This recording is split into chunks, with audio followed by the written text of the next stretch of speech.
घर का खाना उसे हमेशा बेस्वाद लगता था। हर दूसरे दिन बाहर से मंगवाना जैसे आदत बन गई थी। अब जब घर से दूर है, वही स्वाद सबसे ज्यादा याद आता है। आरव पहली बार घर से दूर हॉस्टल में रह रहा था।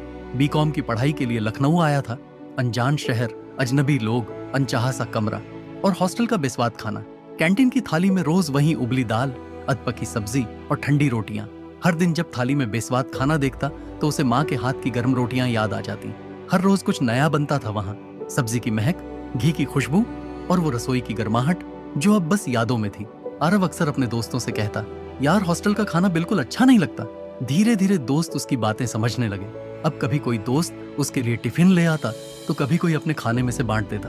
फिर एक दिन वंश बोला, चल आरव, आज तुझे घर का गर्म खाना खिलाता हूँ। माँ ने छोले भटूरे बनाए हैं। आरव ने पहले टाला, लेकिन वंश के बार बार कहने पर मान गया। फिर वंश ने तुरंत फोन कर अपनी मम्मी से कहा, माँ आज आरव घर पर खाने आ रहा है। और उसकी मम्मी तुरंत तैयारी में लग गई।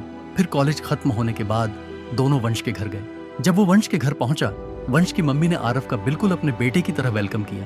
टेबल पर रखे गरम गरम भटूरे, मसालेदार छोले, ठंडा रायता और मम्मी की वो अपनापन भरी मुस्कान, ये सब देखकर आरव को अपने घर की याद आ गई।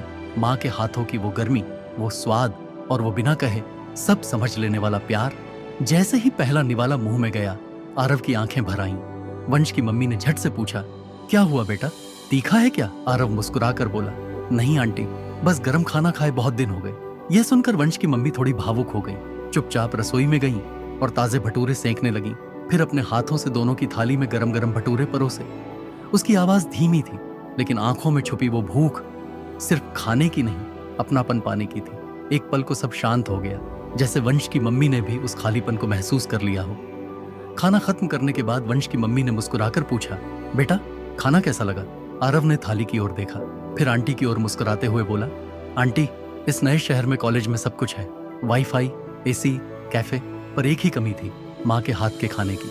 हॉस्टल के खाने में वो बात कहाँ, पर आज आपने वो कमी भी पूरी कर दी। थैंक यू आंटी, खाना बहुत अच्छा था।